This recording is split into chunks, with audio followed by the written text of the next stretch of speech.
Everyone, perfect एडुकम academy में आपका हार्दिक स्वागत है। जैसा कि इसके पहले वाली वीडियो में हमने संविधान सभा एवं संविधान निर्माण प्रक्रिया के बारे में एक छोटा सा नोट्स को मैंने डिस्कशन किया था।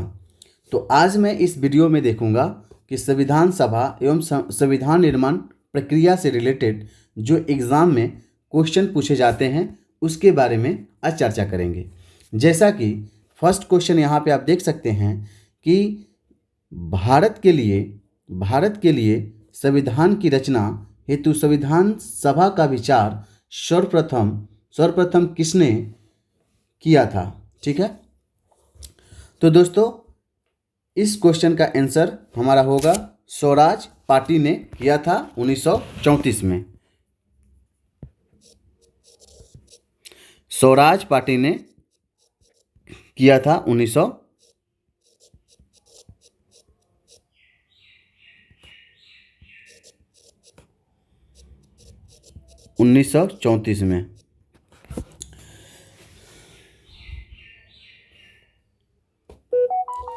मई 1934 में रांची में स्वराज पार्टी ने आत्मनिर्णय के अधिकार की मांग की और एक प्रस्ताव पारित किया जिसमें कहा गया कि वैश्विक मताधिकार के आधार पर निर्वाचित भारतीय प्रतिनिधियों की एक संविधान सभा होगी जो संविधान का निर्माण करेगी।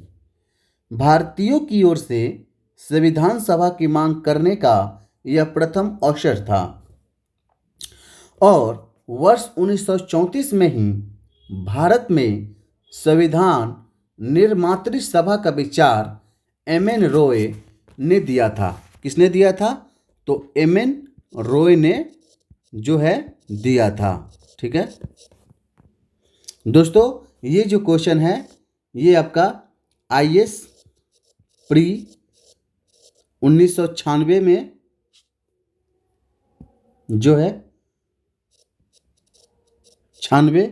और यूपीपीसीएस जीआईसी में 2017 में पूछ चुका है। हाँ, तो दोस्तों अब बात करते हैं एक निर्वाचित संविधान सभा द्वारा भारत के संविधान का निर्माण करने का जो प्रस्ताव किया गया था वो किसके द्वारा किया गया था। ये क्वेश्चन आपका यूपीपीसीएस मेंस में पूछ चुका है। ठीक है, तो इसका आंसर होगा कि क्रिप्स मिशन के द्वारा किया गया था। किसके द्वारा? क्रिप्स मिशन के द्वारा।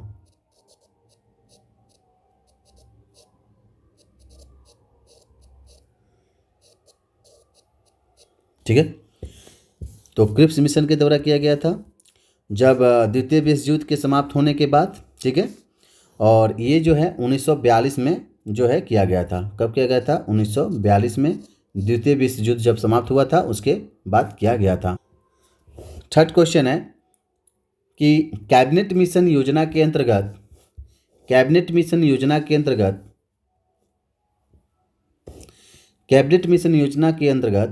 संविधान निर्मात्री परिषद में प्रत्येक प्रांत को आवंटित सदस्य संख्या निर्धारित करने के लिए एक प्रतिनिधि कितनी जनसंख्या के अनुपात में था। तो इसका जो आंसर होगा बेटा आपका 10 लाख व्यक्ति सॉरी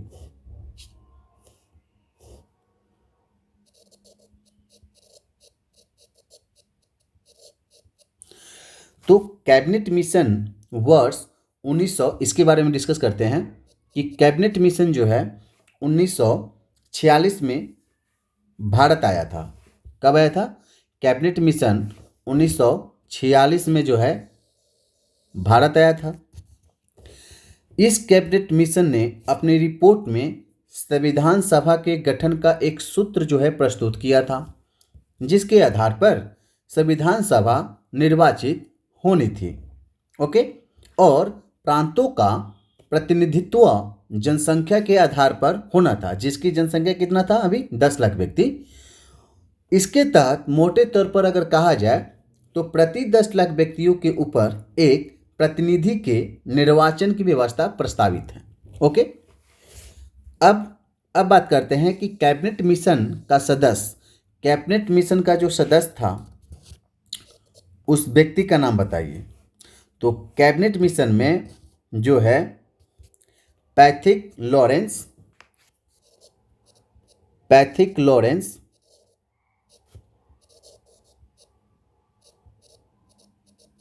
लॉरेंस और स्टेफोर्ड क्रेप्स, स्टेफोर्ड क्रेप्स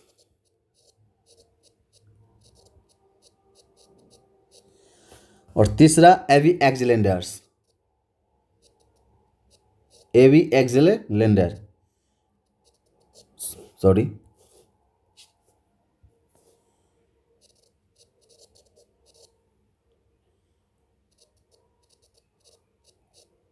एग्जेलेंडर, यानी कि लॉरेंस, क्रिप्स और एग्जेलेंडर याद कर सकते हैं। ओके, अगर एग्जाम में पूछा जाए कि कैबिनेट मिशन का सदस्य कौन नहीं था, तो आप मारिएगा विलियम वुड। ठीक है, विलियम वुड जो है सदस्य नहीं था, विलियम वुड सदस्य नहीं था, लेकिन ये जो है आपका विलियम वुड जो है सदस्य नहीं था, लेकिन पैथिक लॉरेंस, स्टेफोर्ड क्रेप्स और एवी एग्जेलेंडर जो है सदस्य थे। ठीक है, अब बात करते हैं कि भारतीय संविधान सभा का गठन किया गया था, किसके अंतर्गत किया गया था और किस अधिनियम के अंतर्गत किया गया था। तो भारतीय संविधान सभा का गठन कैबिनेट मिशन योजना 1946 के अंतर्गत किया गया था। कैबिनेट मिशन योजना, कैबिनेट मिशन योजना 1946 के द्वारा 1946 के द्वारा किया गया था। ठीक है, अब बात करते हैं कि 1946 में निर्मित अंतरिम सरकार में कार्यपालिका परिषद के उप सभापति कौन थे। 1946 में निर्मित अंतरिम सरकार में कार्यपालिका परिषद के उप सभापति कौन थे। तो ये जवाहरलाल नेहरू थे, जेएल नेहरू। ये क्वेश्चन बाबू पूछ चुका है यूपीएससी 1995 के एग्ज़ाम में पूछा था, प्री के एग्ज़ाम में। अब इसके बारे में हम डिस्कस करते हैं कि देखिए 24 अगस्त 1946 को अंतरिम राष्ट्रीय सरकार की घोषणा इस व्यवस्था के साथ की गई कि अंतरिम सरकार 2 सितंबर 1946 को कार्यभार संभालेगी। वायसराय ने इसमें कार्यपालिका परिषद का पदन अध्यक्ष था। जो वायसराय था वो कार्यपालिका परिषद का जो है, वो कार्यपालिका परिषद का जो है क्या था, तो अध्यक्ष था। ठीक है, अगर पूछा जाए कि 1946 में निर्मित अंतरिम सरकार में कार्यपालिका परिषद के अध्यक्ष कौन थे, तो वायसराय थे। और जवाहरलाल नेहरू को उप अध्यक्ष या उप सभापति बनाया गया था। ओके, अब बात करेंगे कि अगस्त 1946 में गठित प्रथम अंतरिम राष्ट्रीय सरकार का सदस्य के नाम के बारे में। तो दोस्तों अगस्त 1946 में गठित प्रथम अंतरिम राष्ट्रीय सरकार का सदस्य के बारे में अगर बात करते हैं तो इसमें श्री राजगोपालचारी थे, डॉक्टर राजेंद्र प्रसाद और जगजीवन राम। यानी कि यहाँ पे लिख देता हूँ श्री राजगोपालचारी, डॉक्टर राजेंद्र प्रसाद,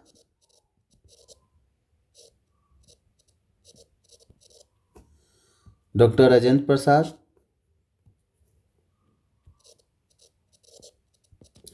और तीसरा जगजीवन राम।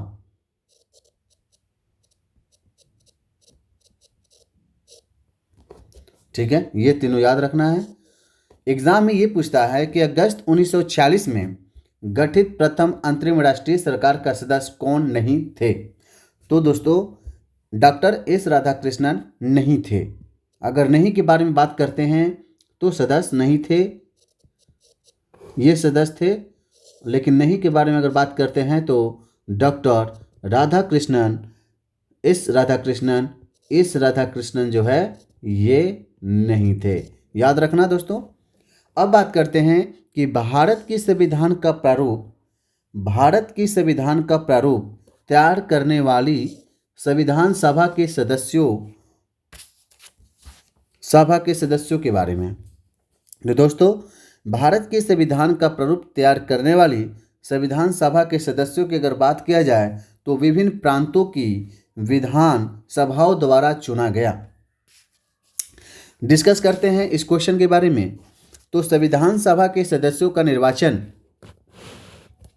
प्रांतीय विधान सभाओं के सदस्यों द्वारा अप्रत्यक्ष निर्वाचन के आधार पर हुआ था, न कि सार्वभौमवश्यक मताधिकार के आधार पर प्रत्यक्ष निर्वाचन द्वारा। कर, संपत्ति और शैक्षणिक योग्यता के आधार पर मताधिकार प्रदान किया गया था। सभी को मताधिकार प्राप्त नहीं था। ओके, अब बात करते हैं कि भारतीय इतिहास के संदर्भ में प्रांतों से संविधान सभा के सदस्य के बारे में। तो दोस्तों भारतीय संविधान के संदर्भ में प्रांतों से संविधान सभा के सदस्य जो है प्रांतीय विधान सभाओं द्वारा निर्वाचित हुए थे। ठीक है, प्रांतीय विधान सभाओं द्वारा जो है निर्वाचित हुए थे। प्रांतीय विधान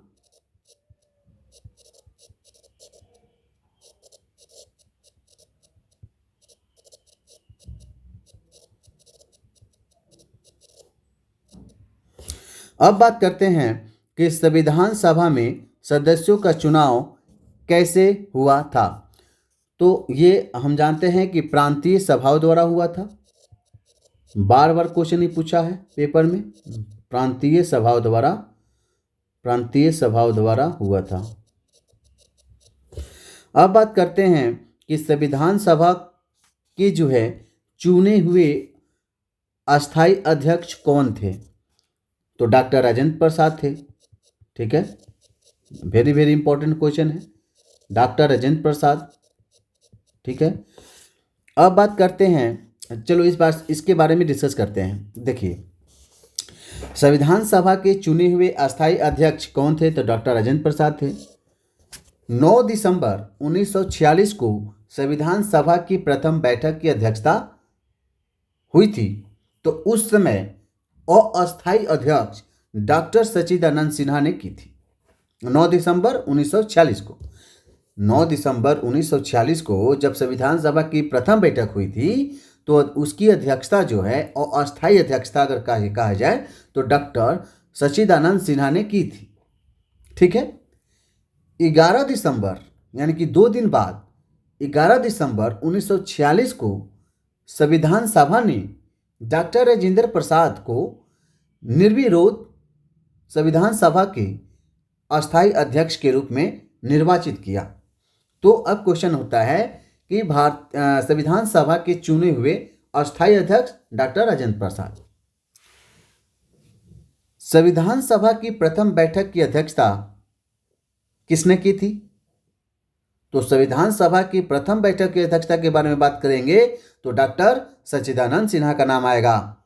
ठीक है, एक और क्वेश्चन आता है कि भारतीय संविधान सभा के उद्घाटन अधिवेशन की अध्यक्षता की गई थी किसके द्वारा। तो यानी कि भारतीय संविधान के उद्घाटन अधिवेशन की अध्यक्षता के अगर बारे में बात करते हैं तो डॉक्टर सच्चिदानंद सिन्हा का ही नाम आएगा। ठीक है, अब को आते हैं इस क्वेश्चन पे कि भारत की संविधान निर्मात्री सभा के अध्यक्ष लोग कौन थे। तो भारत की संविधान निर्मात्री सभा का जो अध्यक्ष के बारे में अगर बात करते हैं तो ये डॉक्टर राजेंद्र प्रसाद थे। ओके, डॉक्टर राजेंद्र प्रसाद थे।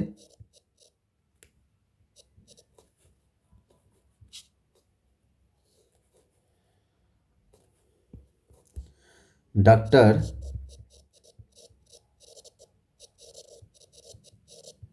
राजेंद्र प्रसाद। ठीक है। अगर क्वेश्चन ये है कि स्वतंत्र भारत की संविधान सभा के अध्यक्ष कौन थे, तो स्वतंत्र भारत के संविधान सभा के अध्यक्ष डॉक्टर राजेंद्र प्रसाद थे। ठीक है। स्वतंत्र भारत के, अगर यहाँ क्वेश्चन एक आता है, क्वेश्चन में पूछ सकता है कि स्वतंत्र भारत की संविधान सभा के अध्यक्ष भी थे डॉक्टर राजेंद्र प्रसाद। ओके। तो दोस्तों अब बात करते हैं कि संविधान सभा के प्रथम मनोनीत उपसभापति कौन थे। संविधान सभा के प्रथम मनोनीत उपसभापति कौन थे। ठीक है। ये आपका एमपीपीसीएस प्री 2020 में क्वेश्चन आया था। ठीक है। तो दोस्तों संविधान सभा के प्रथम मनोनीत उपसभापति थे फ्रैंक एंथोनी। ओके। कौन थे? Frank Anthony.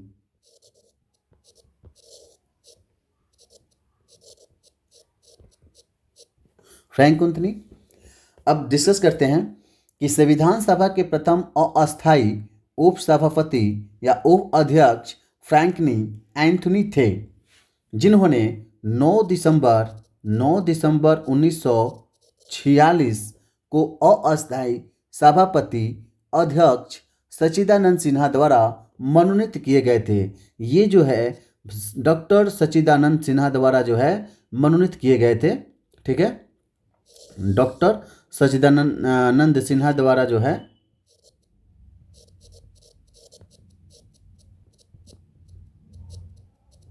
मनोनीत किए गए थे। और एस.सी. मुखर्जी संविधान सभा के पहले अस्थायी उपाध्यक्ष थे। अगर एच.सी. मुखर्जी के बारे में हम बात करते हैं तो एच.सी. मुखर्जी जो थे वो संविधान सभा के जो है एस.सी. मुखर्जी संविधान सभा के प्रथम जो है अस्थायी उपाध्यक्ष थे। ठीक है।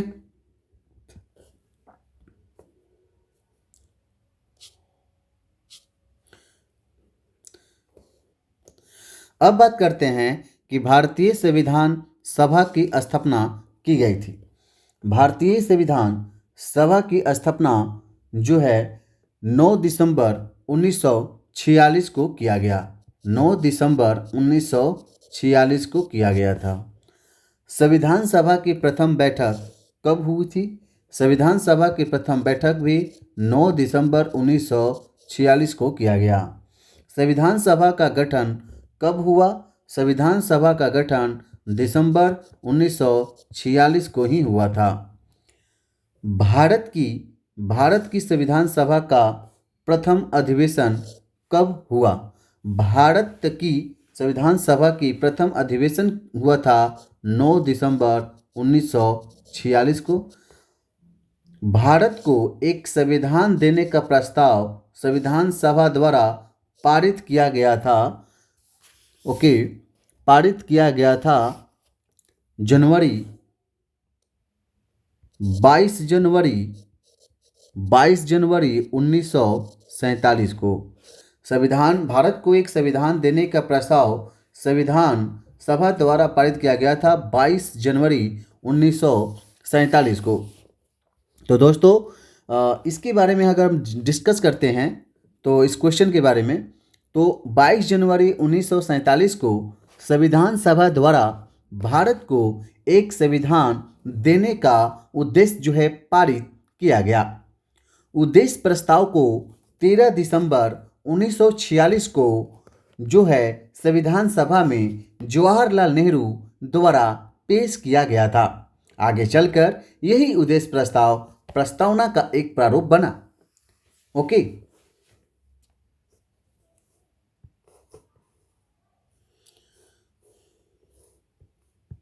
Now discuss this questions. संविधान सभा के सम्मुख संविधान की जो प्रस्ताव किसने दिया था? तो अभी हमने बात किया, जवाहरलाल नेहरू ने दिया था।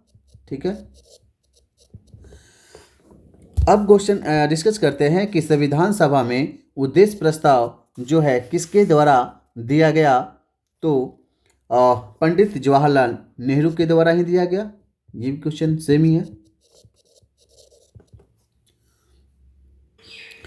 तो दोस्तों अब बात करते हैं कि भारत की संविधान सभा की अंतिम बैठक,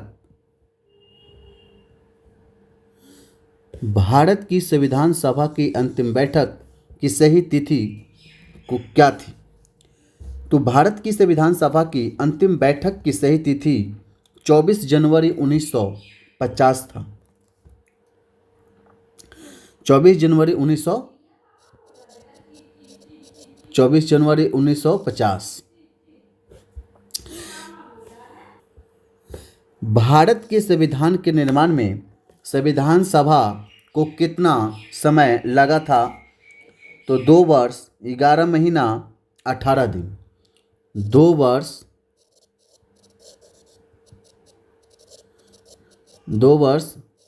11 महीना 18 दिन। भारतीय संविधान के निर्माण के समय संवैधानिक सलाहकार कौन थे? तो बी.एन. राव थे। बी.एन. राव थे।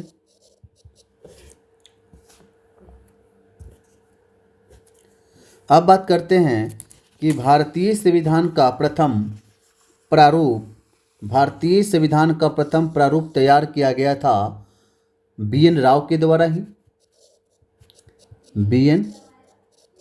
राव के द्वारा, यानी कि संविधान सभा के संवैधानिक सलाहकार बी.एन. राव द्वारा संविधान का पहला प्रारूप तैयार किया गया था, जिस पर विचार एवं परिवर्तन करके प्रारूप समिति द्वारा संविधान सभा के समक्ष संविधान का मसौदा प्रस्तुत किया गया। बी.एन. राव के मूल प्रारूप में 243 अनुच्छेद और 11 अनुसूची थे। 243 अनुच्छेद आर्टिकल्स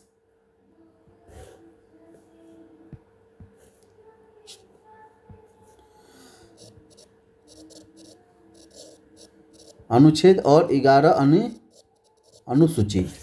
संविधान सभा में भारतीय संविधान का तृतीय वाचन कब प्रारंभ हुआ? ये डिजिटल नहीं लिख पाया है, तो यहाँ पे हम बताते हैं कि संविधान सभा में भारतीय संविधान का तृतीय वाचन जो है वो हुआ था 17 नवंबर 1949 में हुआ था, से शुरू हुआ और 26 नवंबर 1949 तक चला। ठीक है, तो दोस्तों नेक्स्ट क्वेश्चन के बारे में हम डिस्कस करते हैं कि भारत का संविधान जो है, भारत का संविधान पूर्ण रूप से तैयार हुआ था। कब हुआ था? तो भारत का संविधान पूर्ण रूप से 26 नवंबर 1949 को हुआ था। कब हुआ था? 26 नवंबर 1949 को। अब डिस्कस करते हैं इस क्वेश्चन के बारे में कि देखिए, भारतीय संविधान की उद्देशिका यानी कि प्रस्तावना में उल्लेख किया गया है कि 26 नवंबर 1949 को भारत के लोगों ने संविधान को अंगीकृत, अधिनियमित और आत्मवर्पित किया था। संविधान को अपनाने और उसके पूर्ण होने और पारित होने तथा इसको अंतिम रूप देने की तारीख भी 26 नवंबर 1949 को जो है माना जाता है।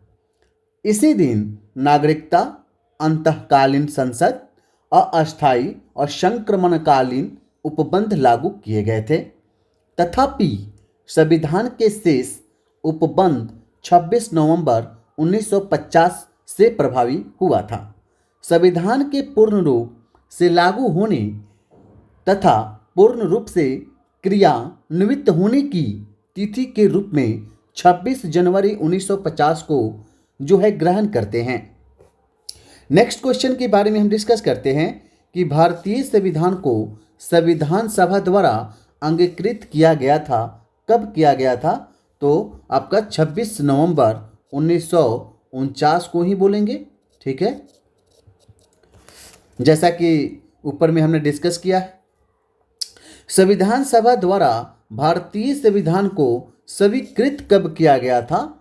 तो स्वीकृत की अगर बात करें तो 26 नवंबर 1949 ही होगा। ओके। भारत का संविधान किस तिथि को अपनाया गया? भारत का संविधान 26 नवंबर 1949 को ही अपनाया गया। ये भी क्वेश्चन सेम है। और भारतीय संविधान कब लागू हुआ? तो भारतीय संविधान लागू हुआ था 26 जनवरी 1950 को। ठीक है।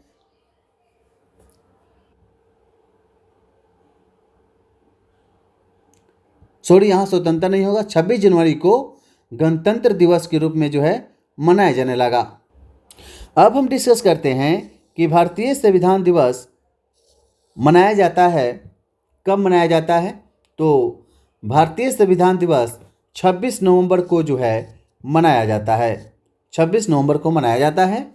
भारतीय संविधान दिवस 26 नवंबर को मनाया जाता है। भारतीय संविधान 26 नवंबर 1949 को बनकर तैयार हुआ और संविधान द्वारा अंगीकृत हुआ और इसके कुछ प्रावधान इसी दिन लागू भी किए गए थे, जिसके फलस्वरूप इसी दिन को संविधान दिवस के रूप में मनाया जाता है। जबकि भारतीय संविधान 26 जनवरी 1949 को पूर्ण रूप से लागू हुआ और 26 जनवरी को गणतंत्र दिवस के रूप में हम मनाते हैं। Okay, now discuss this question. भारतीय संविधान को कब अपनाया गया था? तो भारतीय संविधान को अपनाने की अगर बात करते हैं तो संवैधानिक सभा द्वारा ही अपनाया गया था। संवैधानिक सभा द्वारा, यानी कि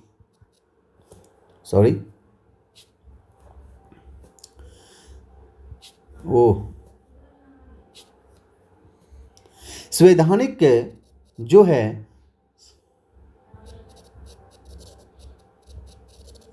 संवैधानिक सभा द्वारा अपनाया गया था। 26 नवंबर 1949 को भारतीय संविधान 11वें अधिवेशन जब हुआ था तो संविधान सभा द्वारा अपनाया गया और अधिनियमित भी किया गया था। Now discuss this question.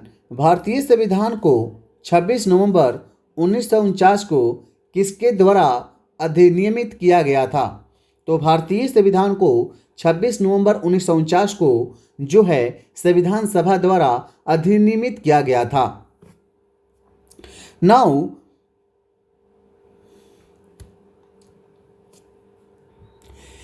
B are Ambedkar का संविधान सभा में निर्वाचन हुआ था। बी आर अम्बेडकर का संविधान सभा में निर्वाचन हुआ था, वो हुआ था बम्बई प्रेसिडेंसी से हुआ था। बम्बई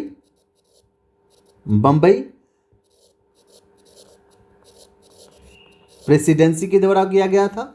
आइए डिस्कस करते हैं इसके बारे में कि वर्ष 1946 में संपन्न संविधान सभा के प्रारंभिक चुनाव में डॉक्टर भीमराव अंबेडकर अविभाजित भारत के बंगाल प्रांत के पूर्वी भाग से निर्वाचित हुए थे। बाद में यह क्षेत्र पाकिस्तान में चले जाने के कारण डॉक्टर अंबेडकर भारतीय गणराज्य के बम्बई प्रेसिडेंसी के पूना संसदीय क्षेत्र से उपचुनाव में निर्वाचित होकर भारतीय संविधान सभा में सम्मिलित हुए। पूना सीट उनके लिए कांग्रेस के M.R. जयकर ने त्यागपत्र देकर रिक्त की थी।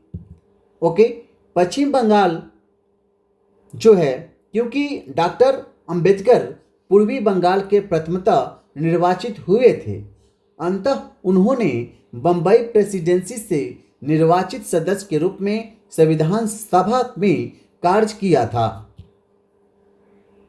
अब हम बात करेंगे कि डॉक्टर भीमराव अंबेडकर का जन्म और मृत्यु कब हुई थी। तो डॉक्टर भीमराव अंबेडकर का जन्म और मृत्यु के बारे में अगर बात करते हैं तो भारतीय संविधान निर्माण में मुख्य भूमिका निभाने वाले डॉक्टर भीमराव अंबेडकर का जन्म हुआ था। जन्म की अगर हम बात करते हैं तो 14 अप्रैल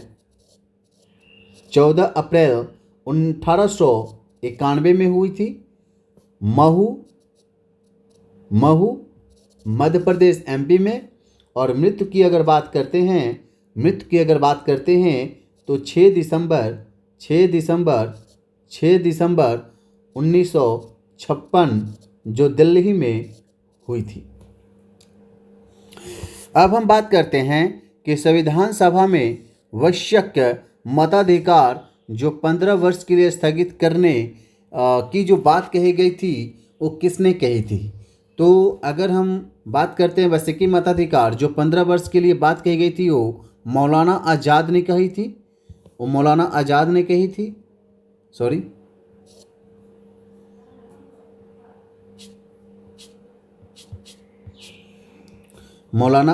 कही थी।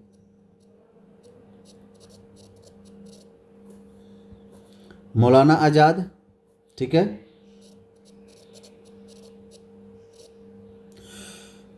तो संविधान सभा में वयस्क मताधिकार विषय पर बहस के दौरान मौलाना अबुल कलाम आज़ाद ने वयस्क मताधिकार को 15 वर्षों के लिए स्थगित करने की वकालत की थी, किंतु डॉक्टर राजेंद्र प्रसाद एवं पंडित जवाहरलाल नेहरू ने जोरदार ढंग से जो इसे अपनाने के लिए इसका समर्थन किया था।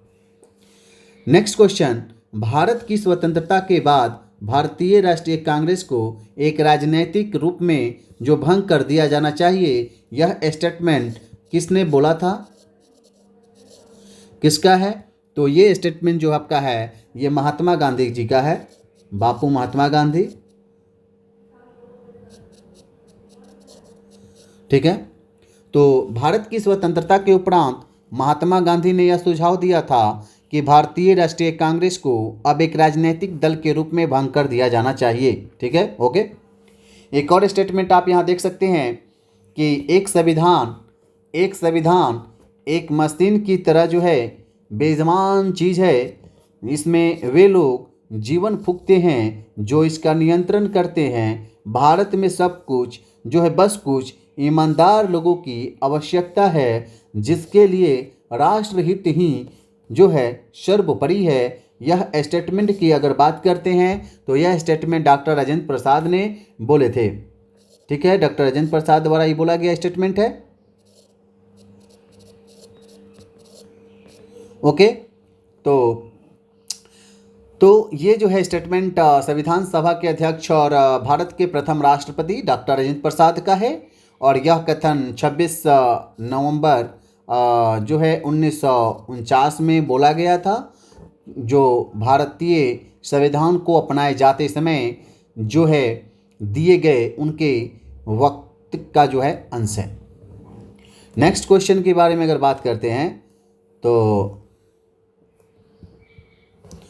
जैसा कि आप यहाँ पे देख सकते हैं कि ये स्टेटमेंट ही है, जैसे कि कोट्स है, कोट्स बोल सकते हैं। ये मेंस के एग्ज़ाम में आप कोट्स कर सकते हैं इनको। इस कोट्स में ये बोला गया है कि अपनी राष्ट्रवादी प्रतिक्रिया में भारतीय संविधान के निर्माताओं ने अल्पसंख्यकों के हितों तथा भावनाओं के महत्व को कम करके आंका है। यह स्टेटमेंट जो है आइवर जेनिंग्स का है, ठीक है। तो आइवर जेनिंग्स का कथन है कि यह मानना है कि भारतीय संविधान निर्माताओं ने भारतीय संघ में अल्पसंख्यक हितों और भावनाओं के महत्व को न्यूनतम रखने का प्रयास किया है। नेक्स्ट का स्टेटमेंट ये है कि संविधान सभा कांग्रेस भी है और कांग्रेस भारत है। तो ये स्टेटमेंट जो है आपका है ऑनस्टीन ने बोला था, ठीक है। ऑनस्टीन बोला था कि संविधान सभा कांग्रेस थी और कांग्रेस जो है भारत था। संविधान सभा कांग्रेस थी और कांग्रेस भारत था, यह वक्तव्य पद्मश्री पुरस्कार प्राप्त इतिहासकार ग्रैनविले ऑस्टिन ने कहा था और यह व्यक्तित्व उनकी पुस्तक द इंडियन कॉन्स्टिट्यूशंस में वर्णित किया गया है। भारतीय संविधान में कुल कितने महिलाएं सदस्य थी? जैसा कि हमने जो नोट्स डिस्कशंस में हमने ये मेंशन किया हुआ था कि कितनी महिलाएं थीं, तो सबको याद होगा, उनका नाम भी लिखा हुआ था। तो ये 15 महिलाएं थी इसमें, ठीक है, 15 महिलाएं थीं। और यहाँ पे भारतीय संविधान सभा में कुल महिलाओं की संख्या 15 थी। जैसा कि ये क्वेश्चन जो है यूपीपीसीएस RI 2014 में क्वेश्चन पूछा हुआ है। तो दोस्तों आज मैं यहाँ पे संविधान सभा एवं संविधान निर्माण प्रक्रिया से रिलेटेड जितने भी एग्ज़ाम में पूछे हुए क्वेश्चन हैं, मैं यहाँ पे अब क्वेश्चन को समाप्त करता हूँ और इस वीडियो को भी। तब तक के लिए धन्यवाद। Thanks for watching videos and my self Ravikant Kumar.